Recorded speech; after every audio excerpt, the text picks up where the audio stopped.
लिखिए chemical reactions of amines, chemical reactions of amines. देखो पढ़ने का तरीका क्या होगा समझना।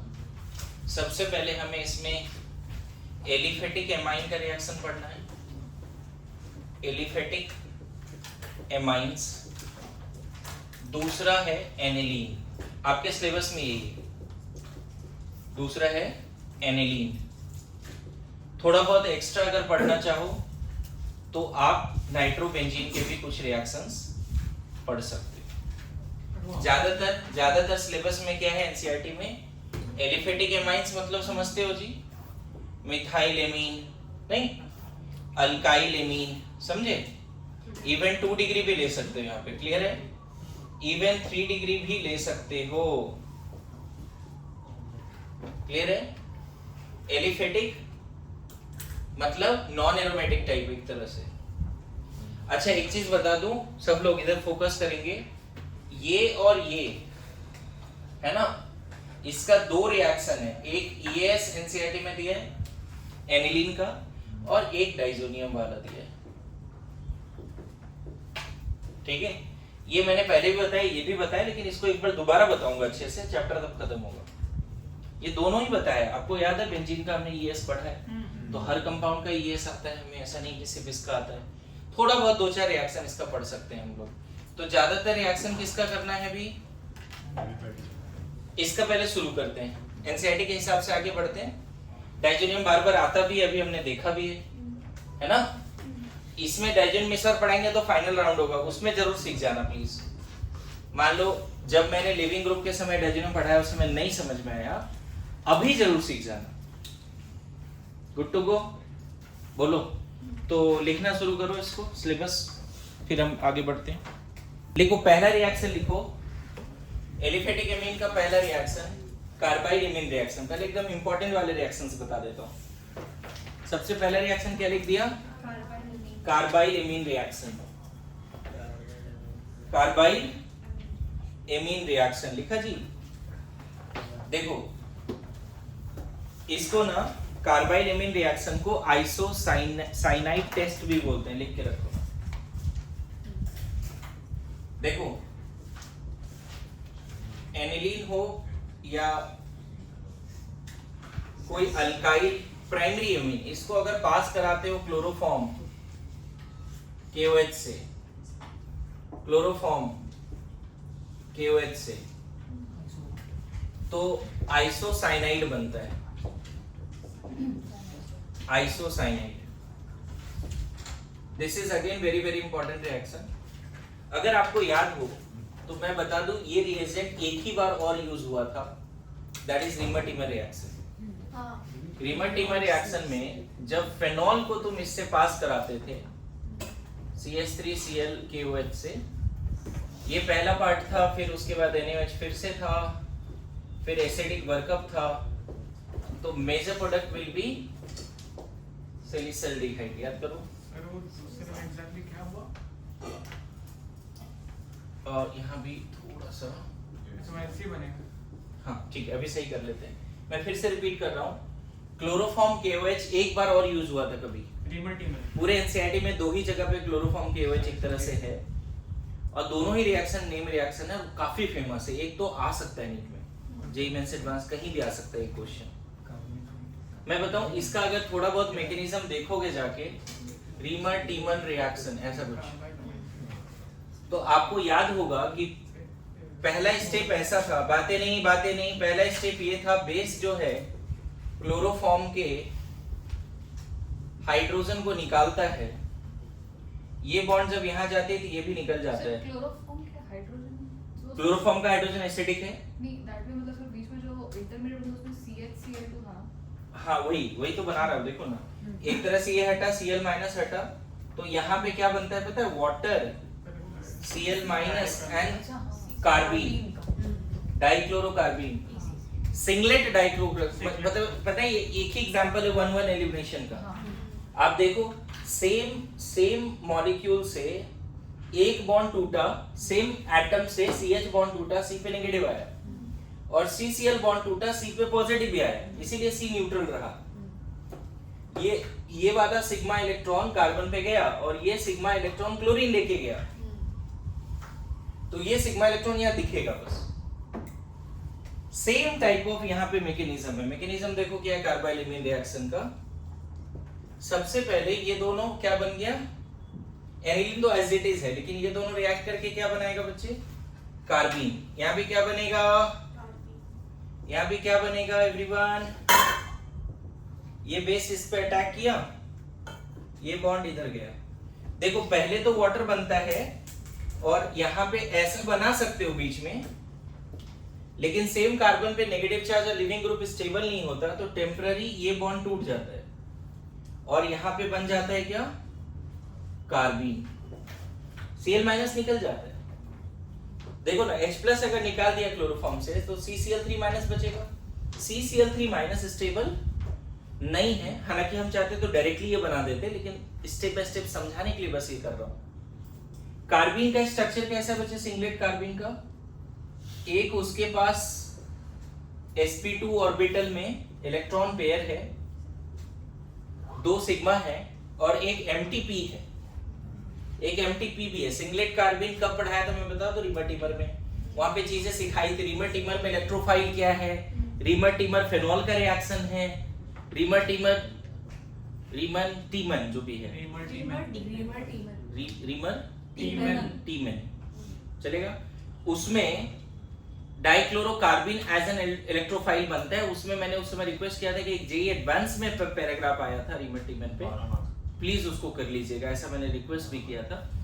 तो उसमें 3-4 क्वेश्चन है, 3 क्वेश्चन है, उसको देख लीजिएगा। तो यहाँ भी सेम है, कार्बाइल इमीन रिएक्शन में ये दोनों रिएक्ट करके पहले तो डाइक्लोरोकार्बिन बनाता है, क्या करता है, ये दोनों रिएक्ट करके यहाँ भी रिएक्ट करके क्या बनाएगा, डाइक्लोरोकार्बिन। इसके बाद क्या होगा पहले इतना लिखो फिर बताते हैं, या फिर ऐसा कर दें कि लिखने का काम बाद में करें। लिखो लिखो देखो, इसका सेकंड स्टेप क्या है, इधर हटा तो रिमर होमवर्क रिवीजन, इवन पूरा फेनॉल एक बार रिवाइज कर ले बच्चे। कॉल्वेज रिएक्शन भी है फेनॉल में, नाइट्रेशन भी है जिसमें ऑर्थो नाइट्रोफेनॉल और पैरा नाइट्रोफिनॉल पे अच्छे क्वेश्चंस बनते हैं। Boiling point, melting point, solubility board exam का क्वेश्चन है। फेनॉल का नाइट्रेशन डाइल्यूट HNO3 से करते हैं तो ऑर्थो और पैरा बनता है, याद करो, याद आया, ठीक। सेकंड स्टेप देखो क्या है इसका, इधर सब लोग सेकंड स्टेप, जो ये प्राइमरी एमीन है ना, जो प्राइमरी एमीन है और डाइक्लोरो जो कार्बिन है, प्लीज प्लीज फोकस, कुछ नहीं लिखना है, बस बोर्ड पे देखना है। यहाँ पे कंसेप्ट है, अगर ये फेनॉल था और कार्बिन था ना, इनफैक्ट फेनॉल नहीं था, फेनॉक्साइड था रिमर में फेनॉक्साइड का डाइक्लोरोकार्बिन से रिएक्ट करता था, ये ऑर्थो पे जाता था।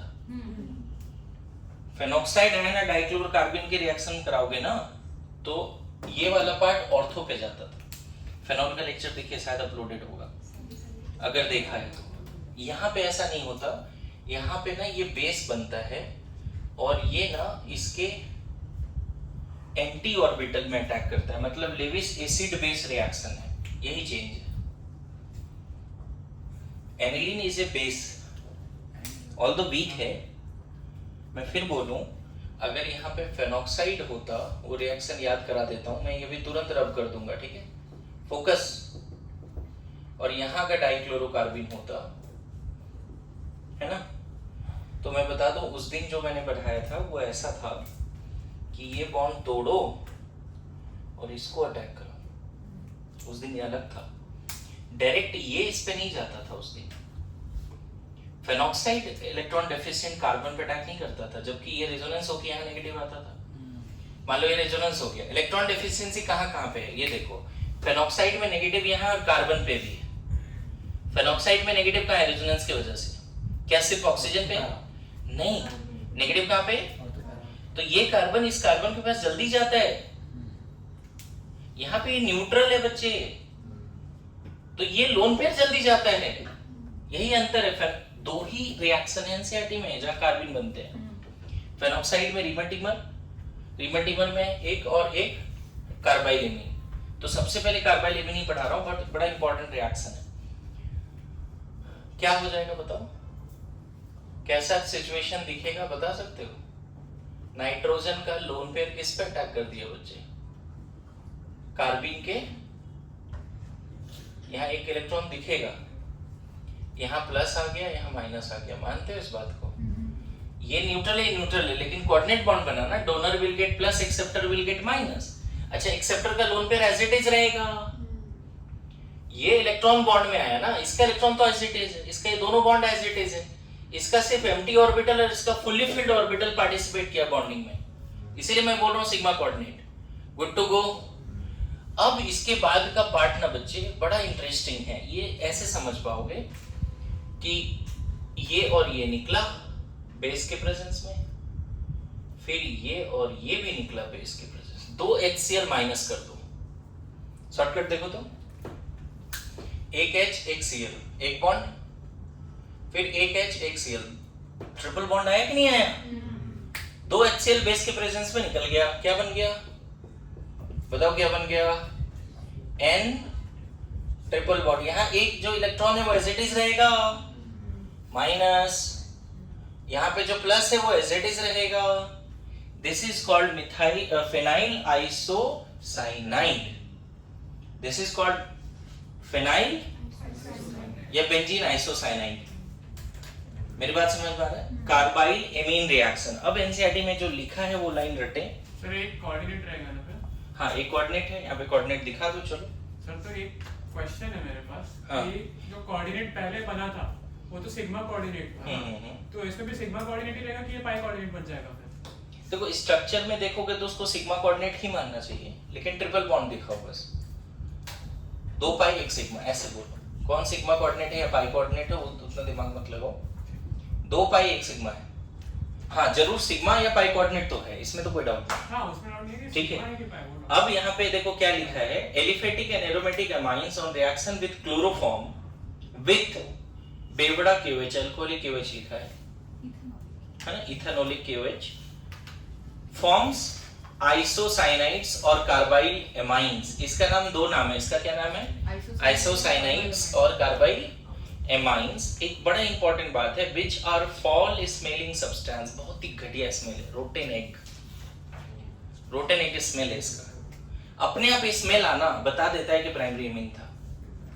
अगर मान लो 3 कंटेनर है बच्चे, एक में प्राइमरी, एक में सेकेंडरी, एक में टर्सरी है, कोई बोलता है आपको प्राइमरी एमीन किस में है, सुन ले प्राइमरी एमीन किस में, जैसे primary secondary tertiary alcohol detect करना था, लुकास टेस्ट याद है? उसी तरह से primary secondary tertiary amine detect करना है, तो आपको क्या करना पड़ेगा, सब में क्लोरोफॉर्म और KOH डाल दो, बेवड़ा KOH, जहां से सड़ा हुआ एक का स्मेल आ गया वो प्राइमरी एमीन था, और बाकी सेकेंडरी और टर्सरी रिएक्ट नहीं करता। सड़े हुए एक का स्मेल कैसा रहता है? This reaction is known as carbyl amine reaction or isocyanide test and used as a test for primary amines. Used primary amine का टेस्ट है, इसमें थोड़ा जज्बात और एनसीईआरटी एज इट इज लिख सकते हो, please read it and write it properly. रोटेनेट आइसोसाइनाइड का इसको नेक्स्ट रिएक्शन लिखो। इस रिएक्शन में क्या लिखा है, इसे प्राइमरी कौन देता है, ये प्राइमरी एमीन देता है। सेकेंड रिएक्शन लिखो, डाइजोटाइजेशन। देखो diazotization, this is also reaction of primary amine only, लिख लो। अच्छा, इसमें एक चीज नोट किया कि एलिफेटिक एरोमेटिक दोनों दे रहा है कार्बाइल एमीन रिएक्शन, एनसीईआरटी का लाइन नोट करना होगा, है ना। डाइजोटाइजेशन देखो, एनिलीन हो या प्राइमरी एमीन एलिफेटिक एमीन हो, अगर इसको HNO2 0 to 5 डिग्री, कितना बार यूज कर लिया ना इस रिएक्शन को, नहीं, और क्या NaNO2 plus HCl और H2SO4, ये सब कुछ भी यूज कर सकते हो, चलेगा। KNO2 यूज कर सकते हैं, KNO2 कर सकते हैं, कोई दिक्कत नहीं है। तो यहाँ क्या बन जाता है, ऐसा। अगर तुमने H2SO4 यूज करा होता तो ऐसा बन जाता। पता है ये एसिड है, ये बेस है, ये एसिड है, ये सॉल्ट है। सॉल्ट का ये कैटायन है, ये एनायन।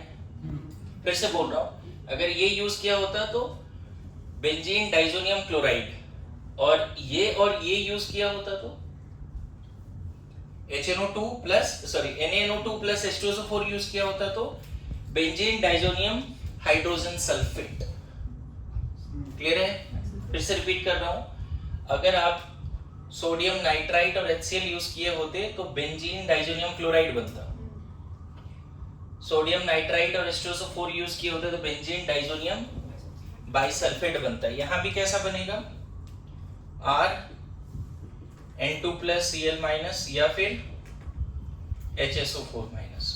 मैकेनिज्म देखो जल्दी से, इधर सब लोग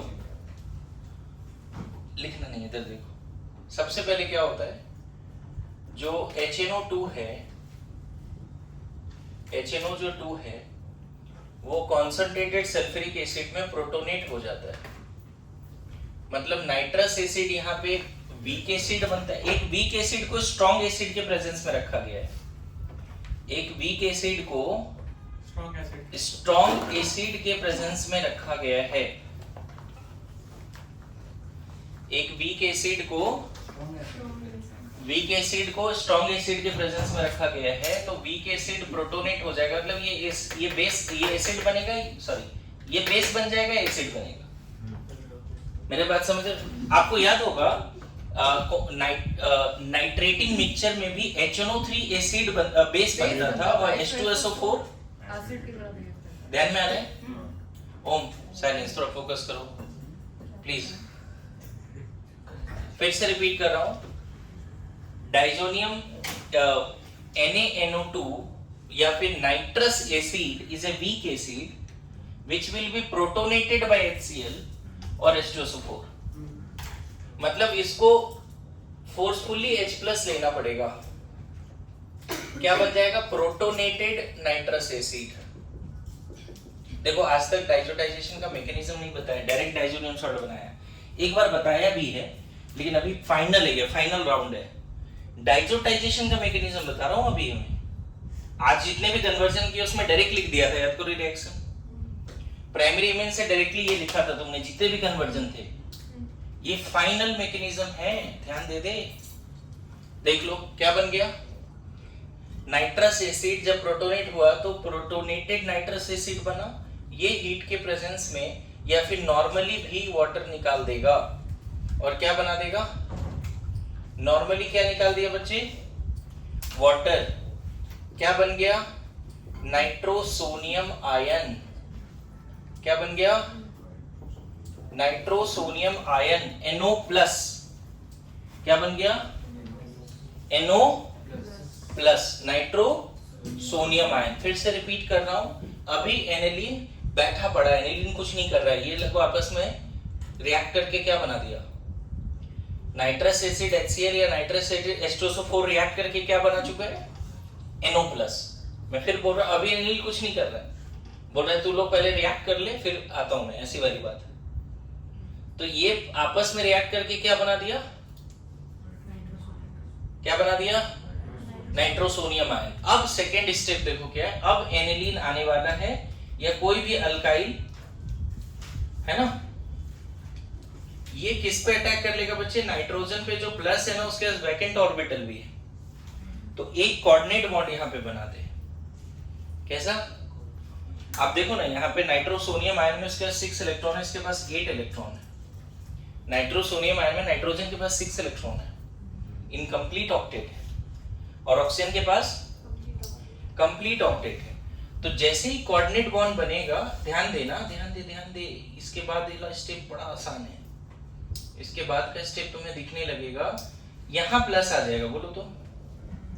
कोऑर्डिनेट बॉन्ड जब बनता है बच्चे, तो donor gate plus, acceptor get minus. Acceptor पे पहले से प्लस था तो एक्सेप्टर न्यूट्रल हो जाएगा और डोनर पे प्लस आ जाएगा। ऐसे भी बताओ, न्यूट्रल और प्लस, तो प्लस ही तो दिखेगा।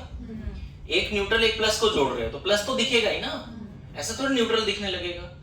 अब इसके बाद देख कितना आसान स्टेप है। ये यहां गया, ये निकला, फिर ये यहां गया, ये पूरा ही निकल गया। मतलब ये दोनों H और ये O निकल गया, वाटर के फॉर्म में। फिर से रिपीट कर रहा हूँ, यहाँ पे ना ऐसा भी नहीं है कि इतना आसान है, एक तरह से टॉटोमेरिज्म है, ये यहाँ गया, ये यहाँ गया, यहाँ नेगेटिव, ये H फिर यहाँ मूव कर गया, या ये नेगेटिव H को अपने पास बुला लिया। मेरे पास समझो, जैसे ही यहाँ गया ये H प्लस के फॉर्म में निकला, ये यहाँ गया तो ये नेगेटिव, तो ये नेगेटिव और H प्लस दोस्ती कर लेगा ना, तो पता है ये OH में चेंज हो जाएगा। अगर ये स्टेप अभी ना कराएं, पहला स्टेप ही कराएं, तो क्या बना बताओ इस स्टेप के बाद? बताओ, स्टेप नंबर ये है, ये पहला स्टेप है, ये दूसरा स्टेप है, तीसरा है, क्या बना पहला स्टेप के बाद? बताओ क्या बन गया रोहन, बता। नहीं, इधर डबल बॉन्ड आएगा, इधर एक H बचेगा, इधर N है, इधर OH है, देख ठीक से देख, और प्लस एज इट इज यहाँ रहने वाला है, प्लस एज इट इज यहाँ रहने वाला है। क्यों रहने वाला है प्लस?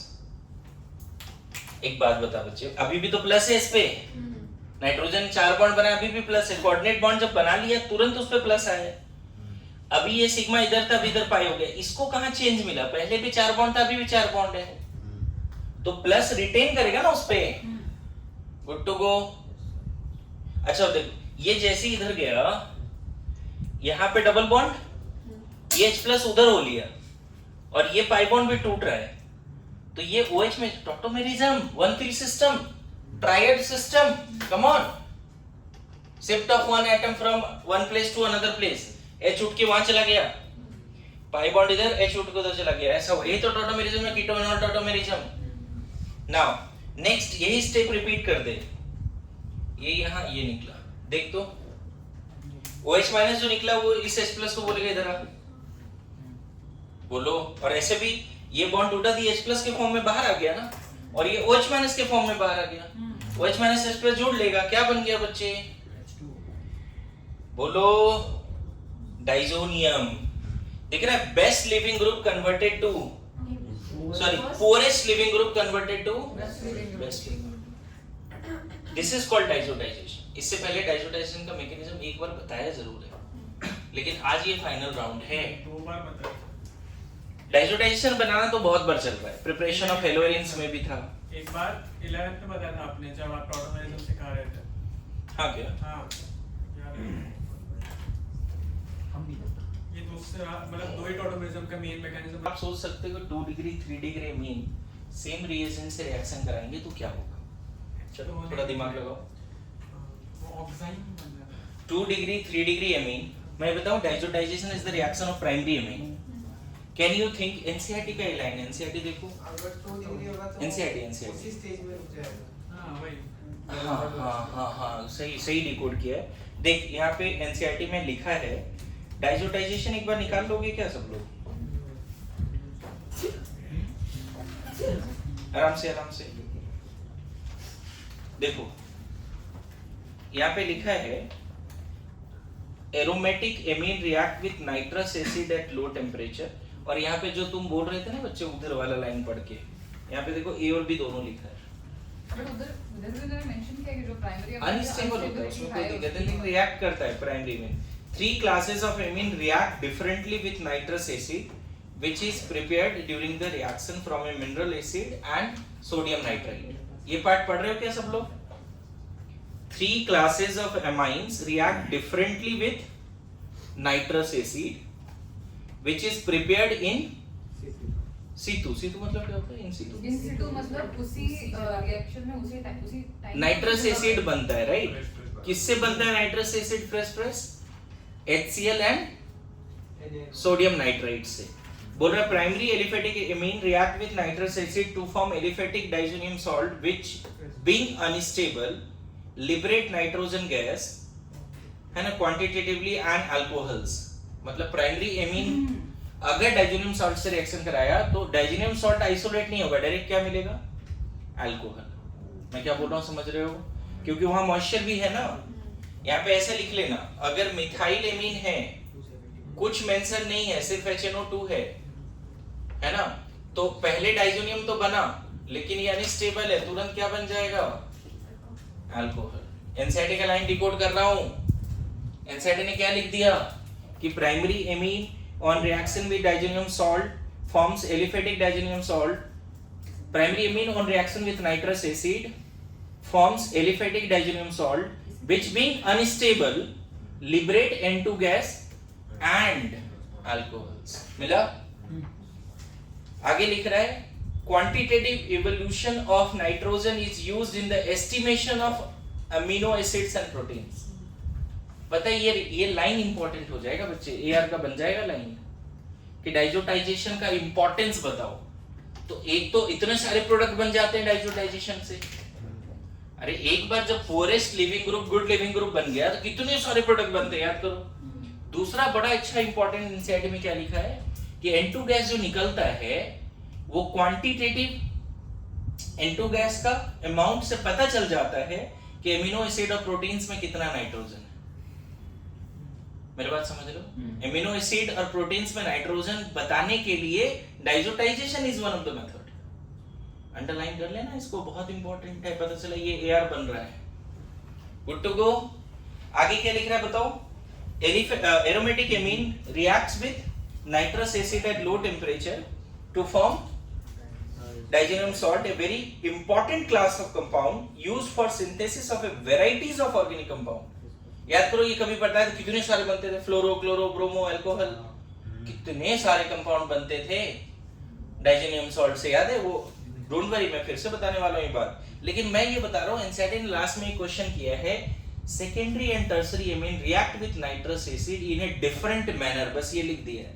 मैं उसी को डिकोड करवाना चाहता हूं आपके थ्रू कि क्या लगता है आपको सेकेंडरी टर्सरी एमीन कैसे रिएक्ट करेगा। फिर से एक बार प्राइमरी एमीन देख लीजिए कैसे रिएक्ट किया था। कभी भी प्राइमरी एमीन को इससे रिएक्शन कराए डाइजेनियम बन जाएगा, तुरंत बन जाएगा। मैकेनिज्म क्या है, नाइट्रस एसिड से नाइट्रोसोनियम आयन, नाइट्रोसोनियम आयन और प्राइमरी एमीन रिएक्ट किया, फिर यहां से 2H और A को हटा, ट्रिपल बॉन्ड आ गया, दिख रहा है ट्रिपल बॉन्ड आ गया। अब बताओ अगर यहां सेकेंडरी एमीन होता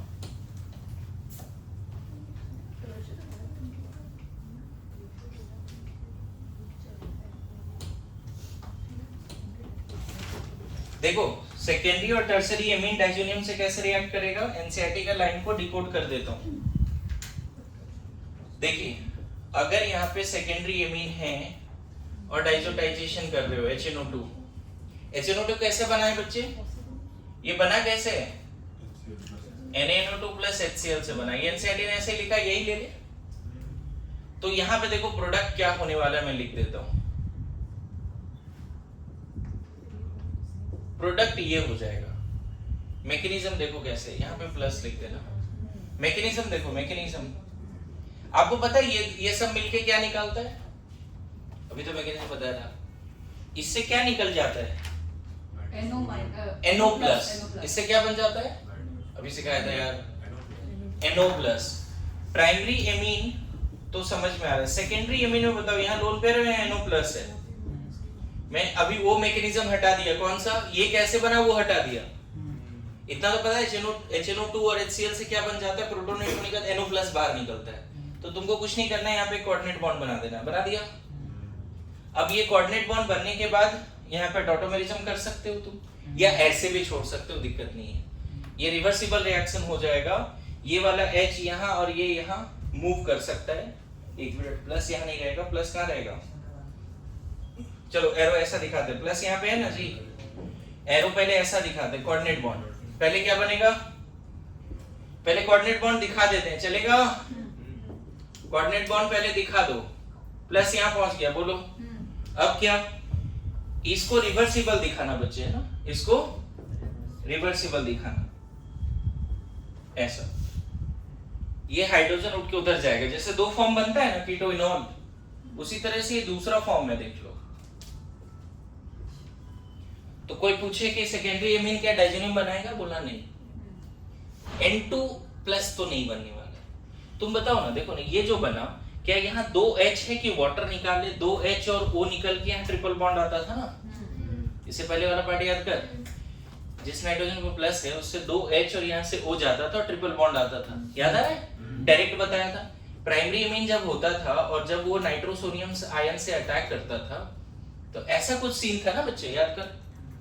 प्राइमरी एमीन और NO प्लस के बीच में जब बनता था बॉन्ड तो ऐसा सीन था, और यहाँ से हम क्या करते थे, इसको ऐसे और इसको ऐसे, इसको भी ऐसे और ये ऐसे, तो यहाँ पे ट्रिपल बॉन्ड आती थी, तो सिर्फ प्राइमरी एमीन डाइजोनियम बनाएगा, सेकेंडरी एमीन डाइजोनियम नहीं बनाएगा। और can you guess tertiary amine के साथ क्या होने वाला है? इधर ही लिख देता हूं। टर्सरी एमीन को अगर डाइजोटाइजेशन किया ना बच्चे, तो रिएक्ट तो हो जाएगा, बट ऐसे दिखा देना बस। इससे के अलावा टॉटोमेरिज्म भी मत करो, एसिडिक हाइड्रोजन ही नहीं। बताओ, ये जो रिएजेंट है उससे NO+ निकल के आएगा, फिर से रिपीट कर रहा हूं, यहाँ जो रिएजेंट है उससे क्या निकल के आएगा? NO+। यहाँ पे लोन पेयर है, NO+ और लोन पेयर के बीच में एक बॉन्ड बना दो बस, कोई टॉटोमराइज मत करो। आया समझ में? ठीक है।